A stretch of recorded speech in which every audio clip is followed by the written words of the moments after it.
당신은 감정에 휘둘려 후회한 적이 있나요? 밤늦게 보낸 화난 메시지, 질투로 망친 우정, 두려움 때문에 놓친 기회. 우리는 감정이 우리를 더 인간답게 만들고 올바른 길로 이끌어준다고 믿습니다. 하지만 정말 그럴까요? 17세기 철학자 바리우 스피노자는 단호히 반박했습니다. 그는 이렇게 말했죠. 감정은 당신의 주인이 아니라 당신을 배신하는 적이다. 스피노자는 감정이 우리를 어떻게 속이고 왜 이성이 진정한 자유의 열쇠인지 밝혀냈습니다. 그런데 왜 우리는 감정의 덫에 이렇게 쉽게 빠질까요? 현대 사회는 왜 감정을 부추기고 이성은 억누를까요? 오늘 스피노자의 잔혹한 교훈을 통해 그 답을 깊이 파헤쳐 봅시다. 이 여정이 당신의 삶을 바꿀지도 모릅니다. 스피노자는 감정을 혼란스러운 사고라고 불렀습니다. 그의 철학에 따르면 감정은 이성적 판단을 흐리고 우리를 잘못된 선택으로 이끄는 강력한 힘이에요. 잠시 생각해 보세요. 소셜 미디어에서 누군가의 댓글에 화가 나서 즉흥적으로 답장한 적 있나요? 그 순간엔 그게 정당해 보였죠. 하지만 몇 시간 뒤 후회하며 왜 그랬을까라고 자책했어요. 이건 단순한 실수가 아닙니다. 스피노자는 이런 감정적 반응이 우리의 본성을 조종한다고 경고했죠. 그는 감정이 이중적이라고 봤습니다. 한편으론 감정은 우리를 살아있게 만듭니다. 사랑은 따뜻함을, 기쁨은 에너지를 주지요. 하지만 다른 한편으론 감정은 우리를 파괴할 수 있어요.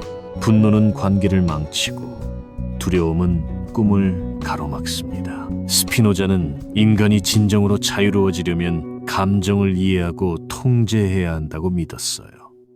하지만 현대 사회는 정반대 방향으로 갑니다. 뉴스는 공포를, 광고는 욕망을, 소셜미디어는 분노와 질투를 부추기죠. 왜일까요?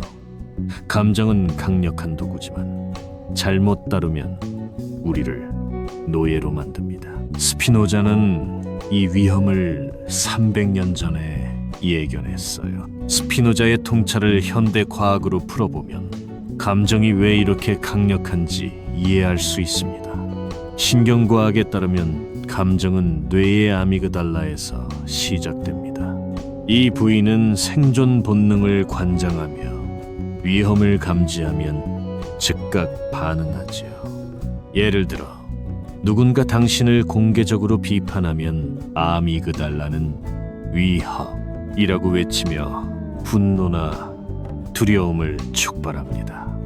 이 반응은 원시 시대엔 유용했어요. 맹수로부터 도망치거나 싸울 때 필요했으니까요. 하지만 오늘날 상사의 날카로운 이메일, 친구의 무심한 말투, 트위터의 악플이 그 맹수 역할을 대신하죠. 심리학자들은 이를 정서적 휴리스틱, emotional heuristic 이라고 부릅니다. 뇌는 복잡한 상황을 빠르게 판단하기 위해 감정을 단서로 사용하지만 이 단서는 종종 틀립니다. 2019년 하버드 연구에 따르면 사람들은 감정적 자극에 노출될 때 논리적 사고를 30%덜 사용한다고 해요. 예를 들어 사랑에 빠지면 상대방의 단점을 못 보고 화가 나면 사소한 일을 재앙처럼 느낍니다. 이 왜곡이 스피노자가 말한 부적절한 관념입니다. 감정은 현실을 왜곡된 렌즈로 보게 만들죠. 더 심층으로 들어가면 인지 부조화, cognitive dissonance도 감정의 배신을 설명합니다. 우리가 믿는 것과 현실이 충돌할 때 뇌는 불편함을 느끼고 감정으로 그 간극을 메우려 해요. 예를 들어 당신이 노력한 프로젝트가 실패하면 이성적으로는 다음엔 더 잘해야지 라고 생각할 수 있지만 감정은 내가 무능한 거야라며 자책하게 만듭니다. 스피노자는 이런 감정적 반응이 우리를 자유롭지 못하게 한다고 봤어요. 그는 감정이 단순한 느낌이 아니라 우리의 해석과 믿음에 뿌리를 두고 있다고 주장했죠. 스피노자의 철학은 추상적으로 들릴 수 있지만 역사를 보면 그의 말이 얼마나 정확한지 알 수 있습니다. 첫 번째 사례는 18세기 프랑스 혁명입니다. 민중의 분노는 불평등한 사회를 무너뜨리는 불씨였죠. 하지만 그 분노는 곧 통제불능이 됐습니다. 단두대는 수천 명을 처형했고 혁명은 혼란과 폭력으로 치달았어요. 스피노자는 이런 집단적 감정을 군중의 광기라고 불렀을 겁니다. 분노는 정의를 약속했지만 결국 파괴로 이어졌어요. 개인적 사례도 강력합니다. 천재화가 빈센트 반 고흐는 감정의 희생자였죠. 그의 강렬한 감정은 해바라기와 별이 빛나는 밤 같은 걸작을 낳았지만 동시에 그를 무너뜨렸습니다. 그는 우울과 분노에 사로잡혀 귀를 자르고 37세에 스스로 생을 마감했어요. 반 고흐의 삶은 스피노자의 경고를 생생히 보여줍니다. 감정은 창조적 에너지를 줄 수 있지만 통제하지 않으면 파괴적입니다. 또 다른 사례로 고대 이집트의 클레오파트라를 보죠. 그녀는 정치적 천재였지만 감정적 판단이 그녀의 몰락을 불렀습니다. 안토니우스와의 사랑은 그녀의 심장을 사로잡았지만 이성적 동맹 대신 감정적 결정을 내리며 로마와의 전쟁에서 패배했어요. 스피노자는 이런 선택을 감정의 노예 상태로 봤을 겁니다. 클레오파트라의 이야기는 감정이 얼마나 강력한 리더조차 망칠 수 있는지 보여줍니다. 마지막으로 20세기 민권운동가 마틴 루터 킹 주니어의 사례를 들어보죠. 그는 분노와 두려움에 맞서 이성을 선택했어요. 인종차별에 대한 분노는 정당했지만 그는 폭력 대신 비폭력 저항을 택했습니다.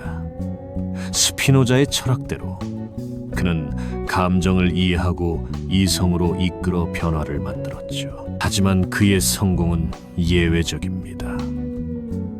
대부분의 사람은 감정의 덫에서 벗어나지 못해요. 이제 2025년의 우리 삶으로 돌아와 봅시다. 현대 사회는 감정의 덫을 설계한 거대한 기계 같아요. 소셜 미디어는 그 중심에 있죠.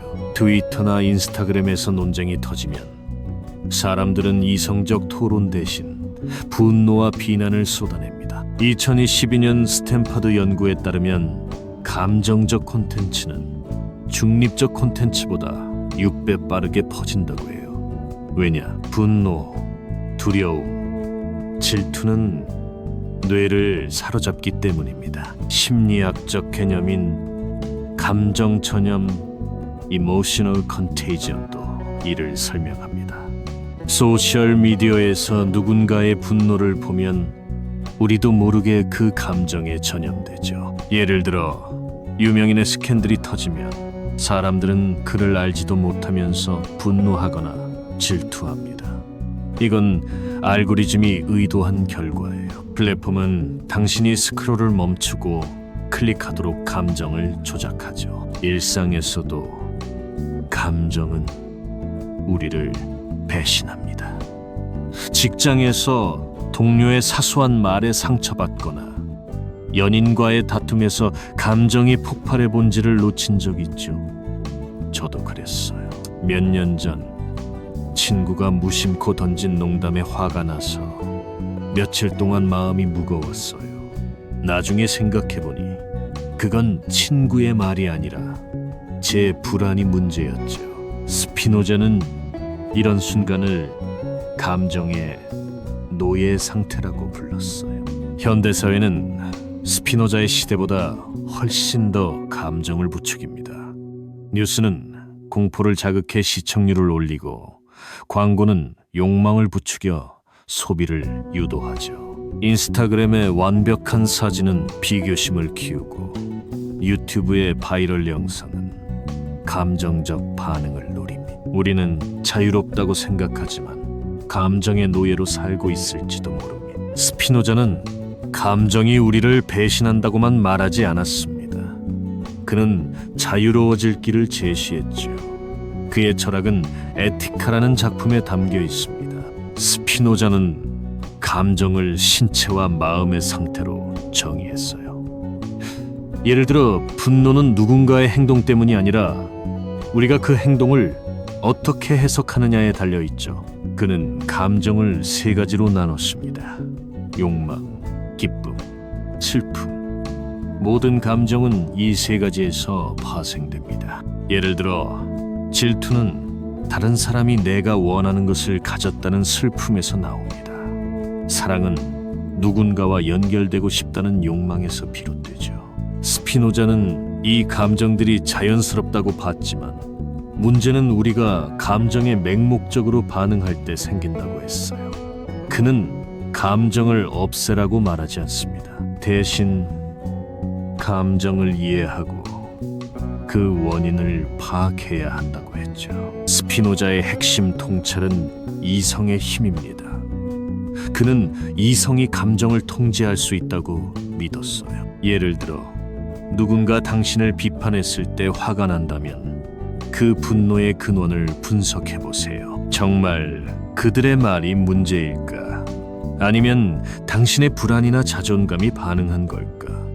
스피노자는 이런 질문을 통해 감정을 분해하고 이성으로 재구성하라고 했습니다. 그는 이렇게 썼죠. 감정을 이해하는 자만이 그것을 통제할 수 있다. 스피노자의 철학은 단순한 이론이 아닙니다. 그는 우리가 감정의 노예가 아니라 자유로운 존재가 될 수 있다고 믿었어요. 하지만 이 자유는 쉽게 오지 않습니다. 감정을 이해하려면 용기와 노력이 필요하죠. 스피노자는 이 과정을 신과 자연의 질서에 대한 이해라고 불렀습니다. 그는 감정을 우주적 관점에서 보면 덜 무겁게 느껴진다고 했어요. 예를 들어 직장에서의 갈등이 당신을 괴롭힌다면 그게 우주의 큰 흐름에서 얼마나 사소한지 생각해 보세요. 이 관점이 감정의 무게를 덜어줍니다. 스피노자의 철학을 일상에 적용하려면 어떻게 해야 할까요? 여기 그의 통찰을 바탕으로 감정을 통제하는 5단계를 제안합니다. 감정의 이름 짓기. 감정이 올라올 때 먼저 그 이름을 붙여보세요. 나는 지금 화가 났어라고 말하는 것만으로도 뇌의 아미그달라 활동이 줄어듭니다. 2020년 UCLA 연구에 따르면 감정에 라벨을 붙이면 이성적 사고가 20% 더 활성화돼요. 예를 들어 동료의 비판에 화가 났다면 이건 분노야 라고 인정하세요. 원인 분석하기. 감정의 뿌리를 찾아보세요. 스피노자는 모든 감정엔 원인이 있다고 했죠. 상사의 비판에 화가 났다면 정말 비판 때문일까? 아니면 인정받고 싶은 욕망 때문일까? 저는 친구와 다툴 때 이 방법을 썼어요. 화가 난 이유를 곰곰이 생각해보니 친구의 말이 아니라 제 불안이 문제였죠. 상황 재구성하기. 감정은 당신의 해석에 달려 있습니다. 스피노자는 같은 사건을 다르게 보면 감정이 바뀐다고 했어요. 예를 들어 상사의 비판을 내가 무능하다는 증거로 보지 말고 성장할 기회로 보세요. 이 재구성은 뇌의 전전두엽을 활성화해 이성적 판단을 돕습니다. 일시 중단하기. 감정적 반응을 멈추고 시간을 벌어보세요. 화가 날 때 답장 버튼을 누르는 대신 10분 기다리세요. 스피노자는 이런 작은 선택이 자유를 만든다고 했죠. 저는 이메일로 화난 답장을 쓰기 전에 산책을 가곤 해요. 그 시간이 이성을 되찾게 해줍니다. 장기적 관점 갖기. 스피노자의 우주적 관점을 적용하세요. 지금의 감정이 영원하지 않다는 걸 떠올리세요. 직장에서의 갈등이 5년 뒤에도 중요할까? 이 질문은 감정의 무게를 덜어줍니다. 이 5단계는 간단해 보이지만 꾸준히 연습하면 당신의 삶을 바꿀 수 있습니다. 감정의 노예에서 벗어나 이성의 주인이 되세요. 스피노자의 잔혹한 교훈은 우리에게 깨달음을 줍니다. 감정은 강력하지만 당신을 배신할 수 있습니다. 하지만 그걸 이해하고 통제할 때 당신은 진정한 자유를 얻습니다. 세상은 당신을 감정의 덫에 가두려 하지만 당신에겐 이성이 있습니다. 스피노자는 이렇게 말했죠. 인간의 가장 큰 힘은 자신을 아는 데 있다. 만약 당신이 감정 때문에 후회한 순간이 있다면 당신은 혼자가 아닙니다. 저도 그랬고 역사 속 수많은 사람도 그랬어요. 하지만 그 순간이 당신을 정의하지 않습니다. 스피노자의 가르침을 따라 감정을 이해하고 이성으로 이끌어 보세요. 그게 자유로 가는 길입니다. 당신은 감정의 노예가 아니라 자신의 삶을 설계하는 주인입니다. 이 여정을 시작할 준비가 되셨나요? 이 영상이 당신에게 통찰을 주었다면 아래 댓글로 당신의 이야기를 들려주세요. 감정에 휘둘린 순간 혹은 그걸 극복한 경험은 어땠나요? 당신의 이야기가 다른 이들에게 큰 영감이 될 수 있습니다. 그리고 이런 깊은 콘텐츠를 더 보고 싶다면 구독 버튼과 좋아요를 눌러주세요. 스피노자의 철학처럼 우리 함께 더 깊은 진실을 탐구해 봅시다. 다음 영상에서 만나요.